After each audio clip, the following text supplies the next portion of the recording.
Yeah. But they don't get into any of the truth of the matter.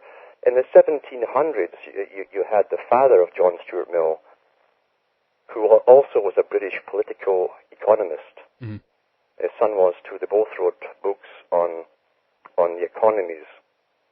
And these guys were also in the same family lineage of Bertrand Russell, who took over in the late 1800s and lived into the 1970s, I think, following in his father's footsteps. So these characters were partly eugenicists. They believed in the eugenics theory, that there'd be too many of the lower classes breeding, and they would overtake their more elite cousins further north of them, you might say. Yeah. And so they'd have to start culling off all the different peoples. Well, John Stuart Mill wrote a list of the most likely people who should be allowed to and encouraged to survive. But Africa, he said, and this was reiterated in the writings of H.G. Wells and others who belonged to the Genesis societies, but they knew in the 1700s and the 1800s that Africa, they said that they cannot adopt to the white man's economic system. And those who would not adopt it would have to perish because they would be a burden on the societies that try to move forward. It says those who can emulate the white man, and he actually said mimic the white man, he said would be allowed to survive. And so long ago, and these guys all belong to the same foundations that are still running the world today. Yeah. So no, they can make excuses and put all these sad TV shows on them how much they care. But the fact is, at the top, that's their mandate, is to vastly reduce the population of Africa. They've never, you see, you cannot take a culture from a people. And they knew this too. Darwin knew it as well. They all knew it, and all the social scientists knew it. It's the same with American Indians. You cannot take a culture away from a people where their whole historical background is so vastly different from yours. And because they cannot simply jump from a completely different way of perceiving things into your mindset. They can't do that. And when they can't do that, they either turn to drugs, alcohol, and so on, destructive behavior, or if they're lucky in some sense, lucky in one sense, that they have some land left where they can still try and keep their old customs going, because their customs give them meaning of life. And this is basic sociology. They understand this. They've never tried to allow, in fact, they've done anything but allow the Africans to keep a natural system or culture going. It's so strange to me, this idea or this philosophical concept of conformity, of bringing the order, I guess, then out of the chaos as they see it. And I wonder what type of mindset that drives these people who want to, again, remove all cultures and convert it into this, one world government. It almost seems, in that sense, alien to the human species. Actually, you're close to it. Yeah. You're close to it in a sense, if we define what human is. Yeah. And what having humanitarian thoughts are. Because what they know in higher sociology and psychology are that you have people who will lead in every generation. The problem is the ones that are picked are the ones who will conform to the existing leaders who are tyrants. That's standard too.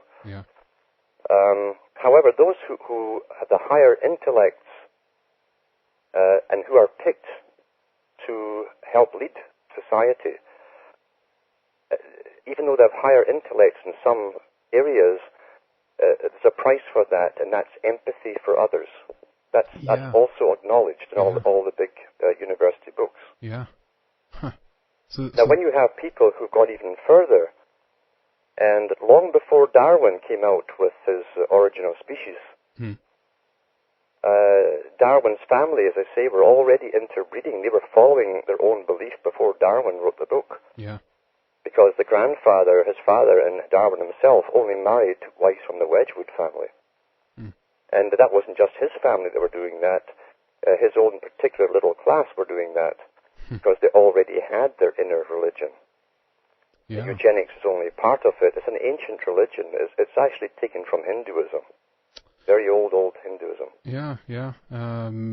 So, I mean, in regards to Hinduism, this is a loaded word and all that again, but is there connection to the Aryans in regards to that this is a Hindu origin? Yeah, they keep bringing up every so often in history that the Aryan thing. Hitler tried to revive it too.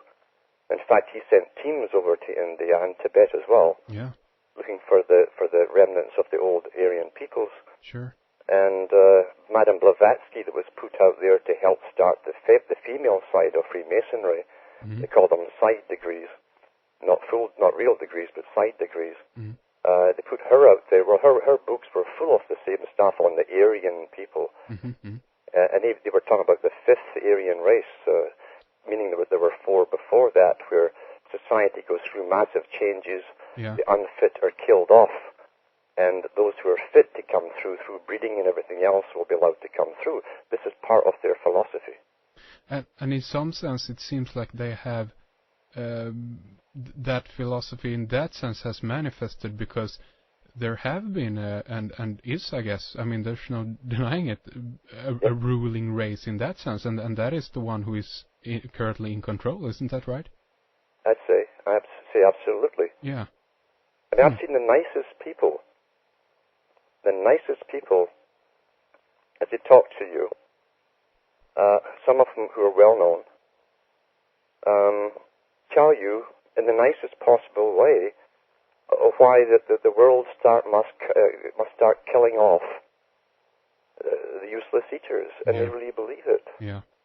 Yeah, I mean, and again, that they're pushing this, overpopulation, as I see it at least, fraud, and trying to justify, and again making, creating the scientific, background. So we have again, professors and teachers and scientists going out there and saying that the only way to save the Earth basically is to get rid of all the humans, and this now very much, I think, connects with the environmental, hysteria that has been developing just in the last few months here. Would you agree on that? It's even worse. In the 1800s, the mid-1800s, books came out from these institutions and foundations explaining all this, the need to cull off the useless ones as health, hygiene, food improved on the lesser classes. There would be too many of them, and the natural illnesses wouldn't be killing them off so fast. And then, of course, when they started to give out higher medicines, which actually worked for a change, they complained all the more, and so they said they'd have to retaliate and find ways to start sterilizing the people. That's been underway. It has been in process before I was born, through inoculations, because that's when, and you'll find, since the Salk vaccine especially was given out, the sperm count in the Western male has dropped now 75% off 1950 levels. Amazing. And the United Nations itself announces the statistics for that every year, without comment. Oh my God. And so, we are under the process of sterilization. Sure, absolutely. Africa, no doubt about it. We can go into the congressional records and it's all out there. I have the copies here, where they asked for money to be put into research in the 70s after Kissinger made his wide statement that the enemy to the state, the greatest threat to the state, was overpopulation.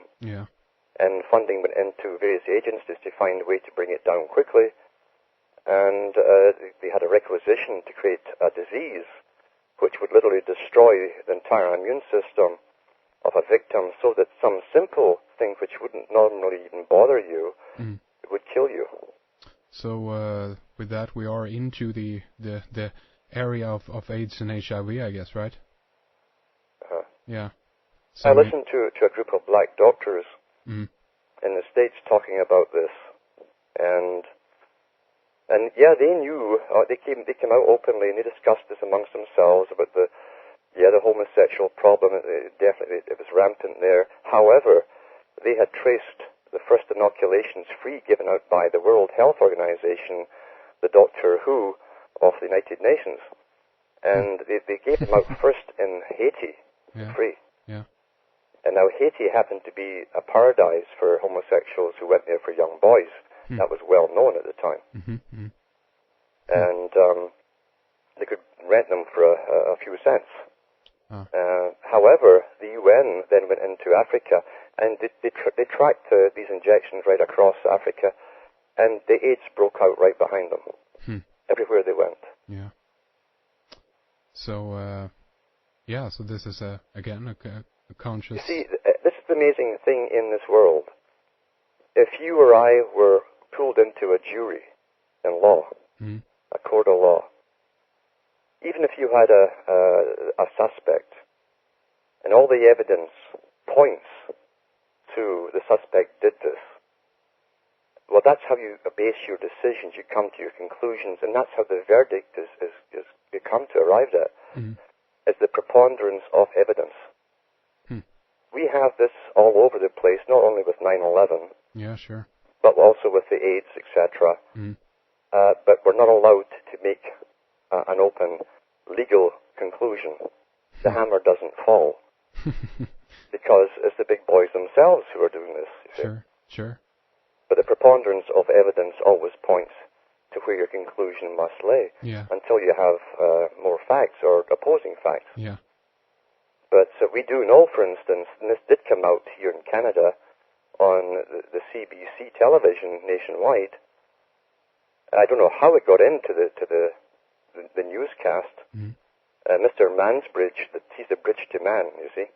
That's his job, is to give us the news every day, and he's called the most trusted man in Canada. Oh, really? Oh, yeah, they give him awards for being that, too. Fantastic. And anyway, everybody's grown up with him. Yeah. And he'd never lie to you. Yeah. And he reads the dummy board very well. However, he was talking about a completely different subject, and the screen shifted to a woman interviewer just talking to two men at a map of Africa and India. And it was so bizarre because there was no intro to it or anything, and she was saying, what gave you the right to sterilize these women? Well, it turned out these two men worked for the World Health Organization. It had been found that they'd given out millions of free supposed tetanus shots to so many millions of women in India and Africa. And every one of them had massive infections of the ovaries which sterilized them. Yeah.